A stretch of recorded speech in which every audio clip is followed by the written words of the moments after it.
හොඳට ඉගෙන ගත්ත මිනිස්සෙක් මම රස්සාවක් දන්න කෙනෙක් ඊට පස්සේ මම උදේ එනකොට තාත්තකෝ ගෙදරට එන්න එපා දැන් මම උදේත් මම අර ඩ්‍රග් එකත් ඔක්කොමත් එක්ක ඉන්නේ අයියේ උදේ මම වයිබ් එක මට තාත්තා පාරකට කෝල් කරලා කියනවා එන්නත් එන්න කියලා තාත්තට තේරුණා මෙයා යන්න පාටක් නෑ එහෙම කියලා මට කිව්වා වා ගෙදර එන්න එපා පොලිසිය ඊට පස්සේ මම ගෙදර ගිහලා අම්මවත් අරගෙන මම ගියා පොලිසියට ඊට පස්සේ ගෙදරින් ගියා ඔයිසි කතා කරනවා දැන් මම දන්නවා මගේ ප්‍රශ්නේ මාළගේ පොලිසියක් දන්නවා ඒක මම තමයි ඔය මාළගේ කැමැත්තෙන් රියැබ් වුණ එකම කෙනා ඒ කියන්නේ ඒ උසාවි යන කට්ටිය දන්නවා ඒකලින් ඔබ නාවි යනවනේ බං අවුරුද්දක් ඇතුළත මම යනවා ඒක මට වෙනවනේ මේක කරගන්න බෑ ඔසේ මම උසාවියට ගියාම මට අප්පන් කෙනෙක් ගාවට දැම්මා මොනවාද පාවිච්චි කරන්නේ බොරු කිව්වේ නෑ මට බොරු කියලා 3 month වලින් එන්න තිබ්බා මම ජොයින්ට් එකක් ගත්තා මයිස් මෙච්චරයි බොන්නේ එහෙම කියලා මට එන්න තිබ්බා මම ඒත් ඇත්ත කිව්වා කියලා කොහොම හරි මට රිහැබිලිටේෂන් එක දුන්නා අවුරුද්දකටයි කියනකොට තවුල් මේක මොකද කාලේනේ තරුණ ජීවිතය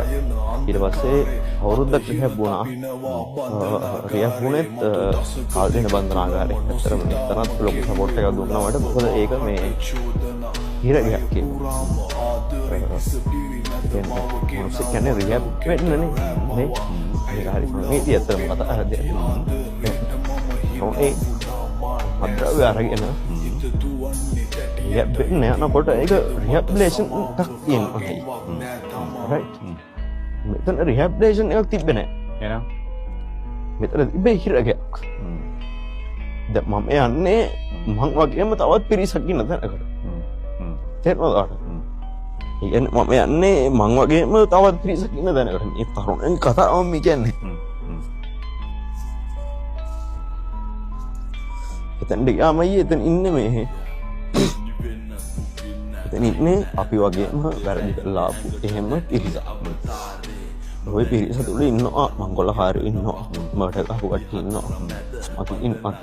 ඉජාවරන් කරුවට ඉන්නවා එහෙම අපි එතනට යන්නේ මොකටද අපි යන්නේ මේ පුනරුත්ථාපනයේ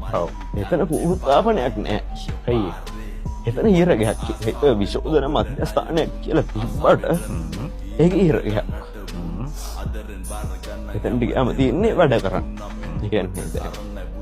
පුනරුත්ථාපනය වෙන්න කෙනෙක් ආව කියන්නකෝ එයා තරුණෙක් ආව කියන්නකෝ එයා ජොබ් එකක් දන්නේ නෑ කිසිම දෙයක් දන්නේ නැති එයා රියබ් වෙනාම එයාට සෙට් වෙන්නේ අතන මඩ ගාපු කට්ටිය ස්මග්ලින් කරපු කට්ටිය සමහර කට්ටිය දන්නකෝ එයා කිසි දෙයක් නොකර පස කිසි විතරක් ගාපු කෙනෙක් කියලා එයාට එතන උගන්වනවා බඩයක් ගහන්නේ කොහොමද කොහොමද පාතාලට සම්බන්ධ වෙන්නේ ඒ කියන්නේ චේන් එක තුල ආව ප්ලග් වෙනවා රිහැබිලිටේෂන් එකක් වෙන්නේ නැහැ සහ එතනින් මම ඉගෙන ගත්තයි දැන් මම මෙතන හිටියොත් මම මෙහෙමනේ වෙන්නේ මම එතන වෙල්ෆෙයාර් කියලා එකක් තියෙනවනේ සුබ සාධකේ එතන ඇත්තටම හොඳ මාතෘ හිටියා නරක කට්ටියක් හිටියා නැහැ කියන්නේ හොඳ කට්ටිය හිටියා ආවට උදව් කරන්න එහෙම කියලා ඒ ප්‍රොසෙස් එකට සම්බන්ධ වෙලා එහෙම කරගෙන යන කට්ටිය හිටියා ඒක ඇතුළෙත් මද්‍රව්‍ය තියෙනවා ඒක ඇතුළෙත් මද්‍රව්‍ය තියෙනවා ඒක තමයි ඇත්තම දේ මොකද එන කට්ටියට නියාම කළාට වැඩක් නැහැ මෙයා එන්නේ මොකටද එයා එන්නේ මොකටද ඒව වැඩක් නැහැ එයාලට ඕනේ සල්ලි එතකොට අපි එළියෙන් සල්ලි දැමුවොත් එයාලට දුමක් ගන්න ඕනම මද්‍රව්‍යයක් තියෙනවා කියන්නේ නෑ වෙන හිරගල් වලට වඩා අඩුයි ඒ වුණාට තියෙනවා රිහැබිලිටේෂන් එකක් වෙන්නේ නැහැ දැන් මම ඉන්න හෝල් එකක් හරි මොකක් හරි බෝඩ් එකක් ගන්නකො ඒක ඇතුළේ ගිහලා දැන් අපි හැමදාම අටට කතාවක් තියෙනවා කරන්නේ තමන්ගේ ස්ටෝරිය තමන් කියන්න ඕනේ. අපි ඒක ඇතුළේ රැප් කරා අපි ඒක එන්ජොයි කරගෙන හිටියා. දැන් මම එතන කතා කරලා කිව්වම ආයෙ බොන්න එපා ඔයගොල්ලෝ එහෙම කියලා. ඒකින් මට කියනවා අප්පා පළවෙනි පාරනේ ආව පුනරුත්ථාපනය ආවා. දෙවෙනි පාරෙත් වඩා හරි ඒ කියන්නේ සෙන්ටර් කාකෝ කියලා කියන්නේ සෙන්ටර්ම තමයි එහෙම සෙන්ටර් ඒ සායි අසාධාරණ කන්ටියක් වෙනවා අයියේ ඒ කියන්නේ එන මිනිස්සයාගේ දැන් ඔයාට ගෙදරින් විසිට් එකක් දානවා කියන්නකෝ ඔයාට ගෙදර එතන බඩු ගන්නවා ඔයාට සල්ලි දානවා කියන්නකෝ එතන හොරගම් වෙනවා අතන කේසින්ම රිහැබිලිටේෂන් එකක් වෙන්නේ නැහැ තමන්ගේ මනසෙන්ම හදා ගන්නවා මම හිතාගත්තා හරි මම ඉන්නරපු දැන් මට ලැබිලා තියෙන දේ මේක මම තනියෙන් ඔක හදාගත්තා කවුරුත් නෝතෝ කරන් මේක තුල එළියෙත් නැහැ මම කරපු වැඩි ඔක්කොම මතක් කරගෙන මම රැප් ලිව්වා ගොඩක් ලියපු එක පොත් ඒ ඔබ දුක් වෙන්න එපා දැන් හරි. දැන් ඔක්කොම ඉවරයිනේ. ඔබ අපි ඉන්නවා දැන් ගේමේ. හරිද? ඔබ අතෑරිය අර වස විස ගානින්ද තමයි ඔබ අතෑරිය දවස. ඔබ අතුලෙන් දෙදී මම ලියුමක් ලියුවනේ. මම ලියුමක් දැම්මා. ඇතුලෙන් දෙදී. මේ